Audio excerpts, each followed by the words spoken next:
Okay, hello, ladies, gentlemen, and interdimensional beings. Welcome aboard the Nerdscape Odyssey. My name's Tyler, your captain of Geek Chaos, and tonight we're blasting off into Gandalf Staff Showdown. Expect witty rants, mind-bending lore, and enough nerd fuel to power a TARDIS. Grab your dice, your books, and the chat's open. Theories are welcome. And let's make this epic. Who's ready to geek out? Hit that like button, subscribe to my channel, and let's roll. Now, before we get started, I should say I'm right in the middle of my living room. I am a father of two children, so you might see my 3-year-old walk by. She might even peek at the camera. She's 3 years old, very curious.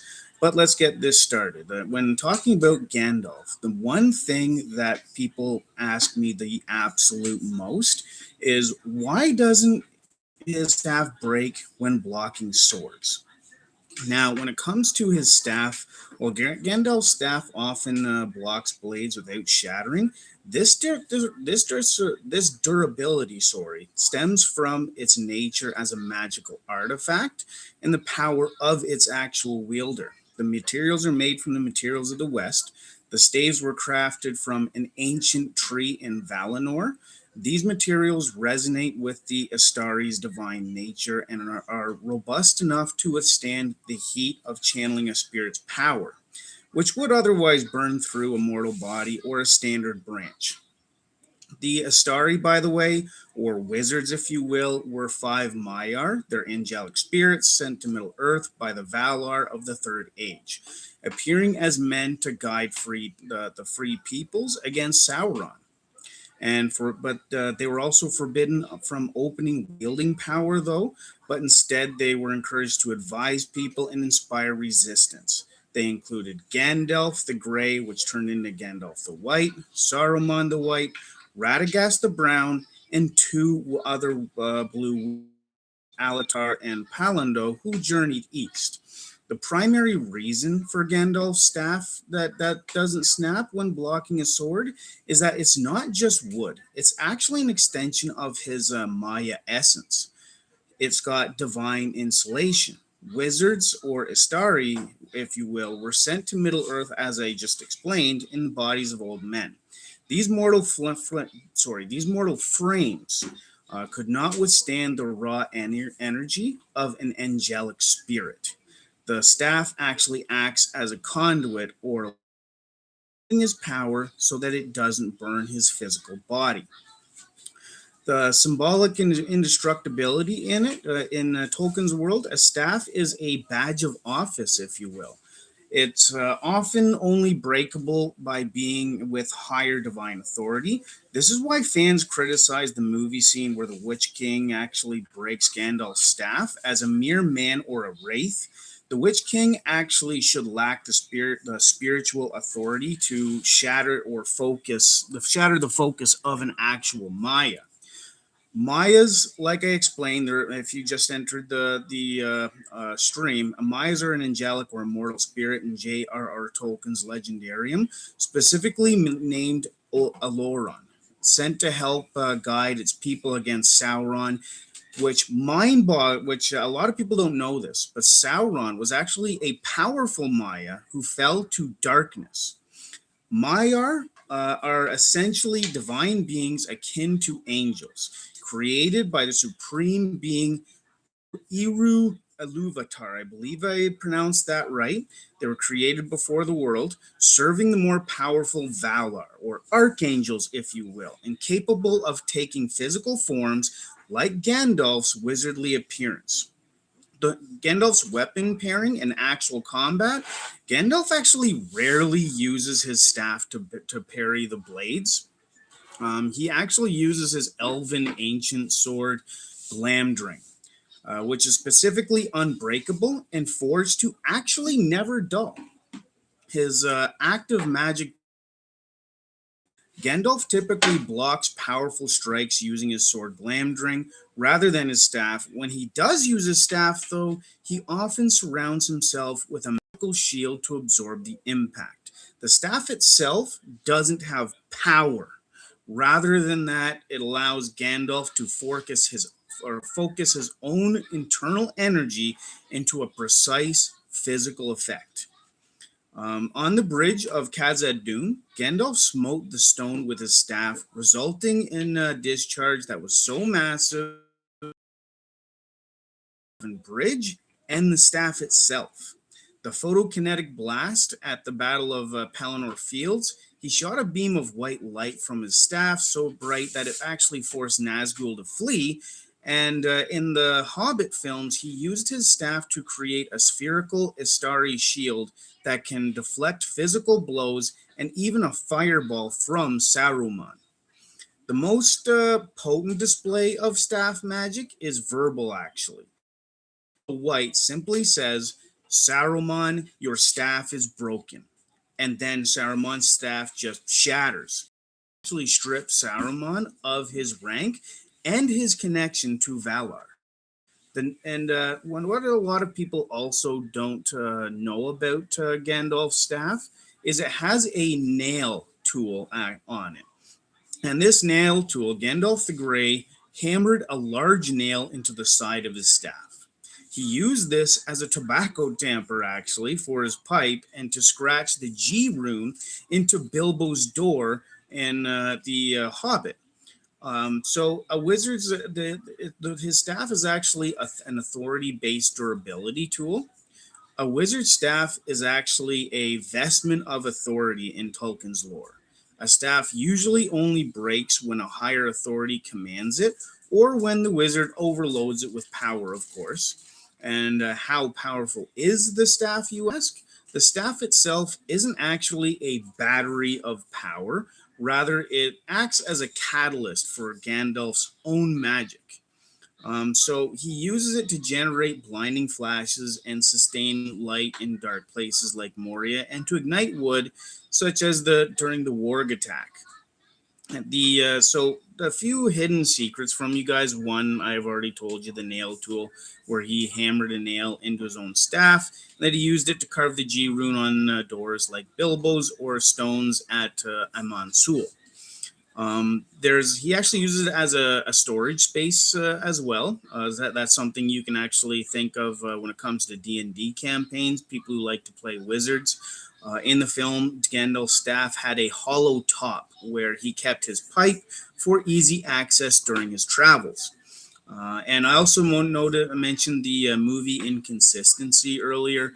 A major point of contention for a lot of fans of the Lord of the Rings series is the Witch King breaking Gandalf's staff in the Return of the King in the extended edition. In the books, this never actually happens, as the Witch King lacks the divine authority to break the staff of a Maiar. He actually has a staff upgrade after his rebirth. When he goes from Gandalf the Grey to Gandalf the White, the elves of Lothlorien, specifically Galadriel, gave him a new, more refined white staff to match his upgrade status as Gandalf the White. There's actually different crystal variations as well. Different staffs had different attachments. In the Mines of Moria, he actually inserted a removable clear crystal into the crown to illuminate the path. And he actually had 4 different unique staff over the films. And the first one is, I believe, the opening flower staff, which he lost to Sauron at Dol Guldur. Then Radagast staff, which that's the one with the pipe slot.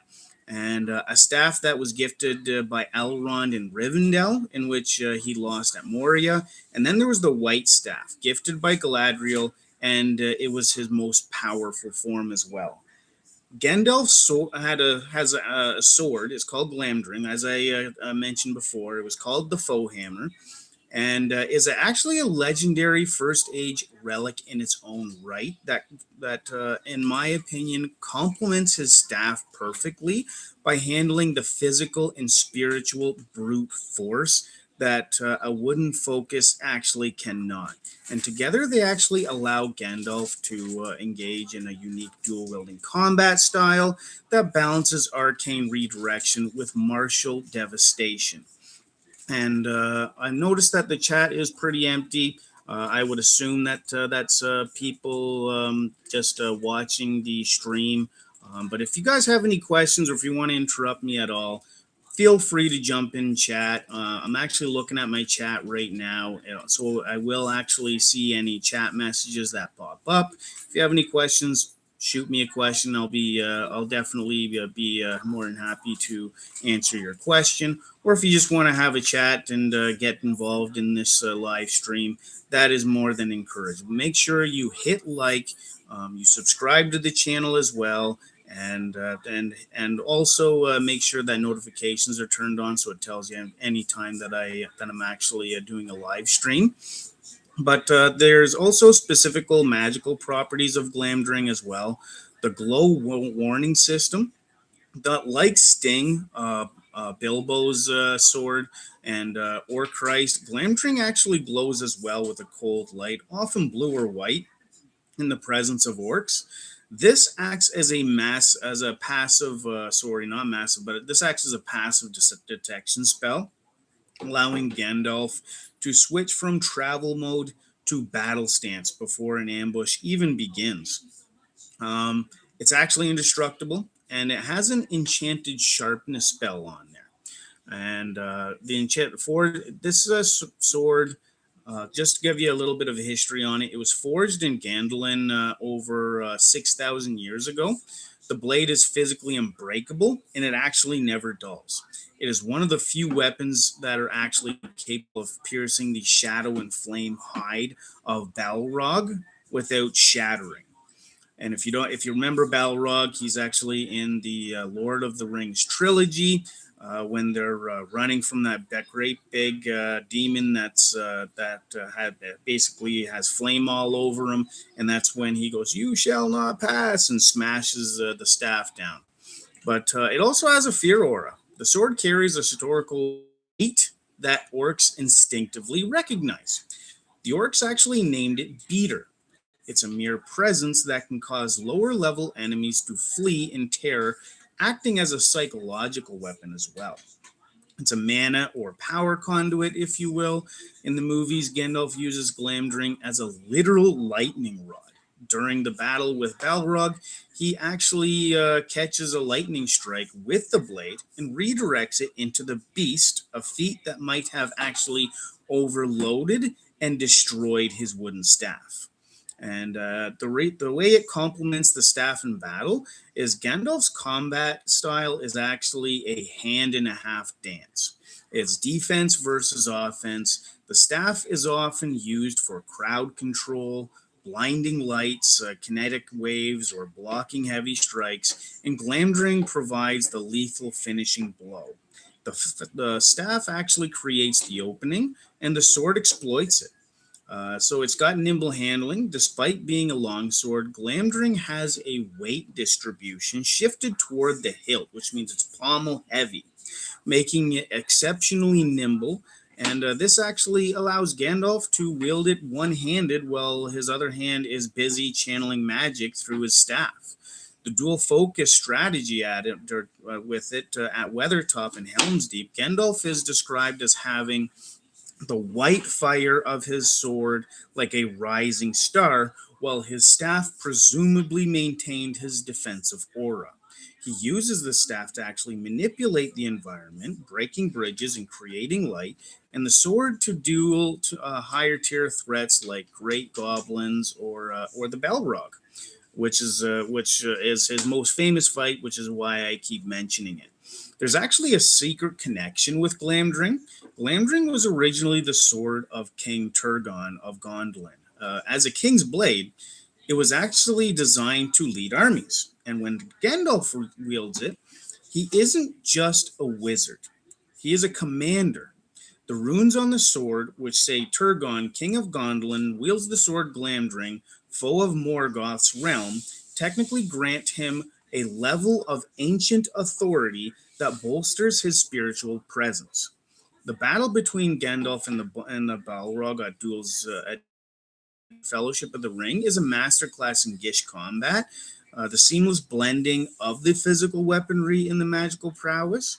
Gandalf uses his staff, or the symbol of his authority and the conduit of his power, and Glamdring is his elven sword in a dual wielding style that definitely feels heavy, tactical, and desperate. Here is a shot by shot breakdown of the bridge at Khazad-dûm. Basically, one, his defensive stance at the bridge. As the Balrog emerges from the shadows, Gandalf stands alone. At this stage, his staff is his primary tool for crowd control and shielding. And Gandalf then holds his and Glamdring in his left. He uses the staff to create a barrier of light to repel darkness. As the Balrog lashes its whip at him, Gandalf raises his staff high. He isn't hitting anything yet. He is just using the staff as like a lightning rod to manifest a magical shield, or the shield of Anor. The sword transition, while his staff maintains his shield, Glamdring, is held low and heavy in his left hand. Gandalf knows the sword is the physical kill, but the staff is for a metaphysical defense. Then the most famous part comes where he yells, "You shall not pass." And this is the most famous instance of Gandalf using his staff as a physical tool for kinetic energy. The Gandalf lifts both weapons and he drives the staff into the stone of the bridge with both hands, momentarily tucking the sword's hilt into his palm. The result for a massive shockwave. The wood doesn't break the bridge at all. It's the power that's channeled through it. And then there's the free fall, or the vertical duel. Once they fall into the abyss, the fight becomes much more kinetic. This is where the alternation becomes rapid. As they fall, Gandalf loses his staff momentarily. He relies entirely on Glamdring. He strikes the Balrog's hide multiple times, and this is actually when he realizes that the blade can actually pierce the demon's shadow and flame skin. Gandalf then catches his staff in midair, and now he can use a binary attack. He uses the butt of his staff to shove the Balrog's head back, creating distance, and he follows through with a massive overhand swing of Glamdring into the Balrog. At the peak of Zagil, or the final blow, the fight actually culminates at the highest point of this mountain. Gandalf at this point is exhausted, and the alternation turns into synergy. Gandalf raises Glamdring to the sky, and he doesn't use the staff for the lightning. He uses the sword. In Tolkien's lore, Glamdring is Foehammer, and it can withstand and conduct immense energy. While the sword gathers the lightning, Gandalf leans on or gestures with his staff to maintain his balance and focus the spell's intensity. The finishing move is where he plunges the electrified Glamdring into the Balrog. The staff is held out to the side, likely acting as a stabilizer for the massive magical discharge. And this discharge actually finally kills the beast. And then the finisher is Gandalf treats the staff like a mace or a wizardly focus, and Glamdring like a precise surgical tool. He almost actually never swings both at the same time. He usually parries or shields with the staff and sets up a devastating opening for the actual sword. Now, that's pretty much what I have in store for you guys. Again, this is the chat's relatively empty. If you guys have anything at all in terms of questions, feel free to comment on down below. I do see the comments. And make sure to hit like on this on this video, and subscribe to my channel as well, and so that you get much more content, because I'm gonna the Lord of the Rings is one of my favorite books. It's one of my favorite movies.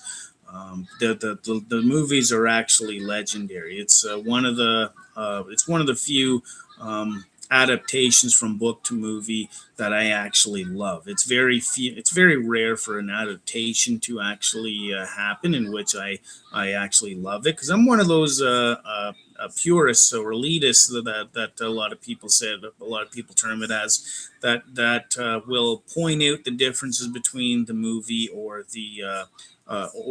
between the movie and the book. I don't necessarily mind a change from the movie to the book, but if there is a change, I want it to make sense. And most of the time, when they make a book into a movie, they change a lot of it, and most of the changes is just because. There's usually no good reason for a lot of changes. It's just they change it just for change sake. But yeah, that's basically what I wanted to talk to you guys about today. So again, hit like, comment below, and hit subscribe. Make sure notifications are turned on so that you know that when I'm making another live feed. I know that this video didn't release in the one that I actually scheduled for. I know what I did wrong. The reason why I wasn't able to launch from the scheduled one is on the scheduled one I hit mobile, because it's before I actually had my camera. But I have my camera now, so I'm gonna start using it. So I just made a new stream and launched it. But next time, it will definitely start launching from the scheduled stream, and as well, I'm going to start streaming on YouTube and Instagram. My next scheduled stream is probably going to be tomorrow, and so just check out my channel and to see what I'm going to actually be talking about. I know my last live stream, someone actually asked if they could give me a super chat.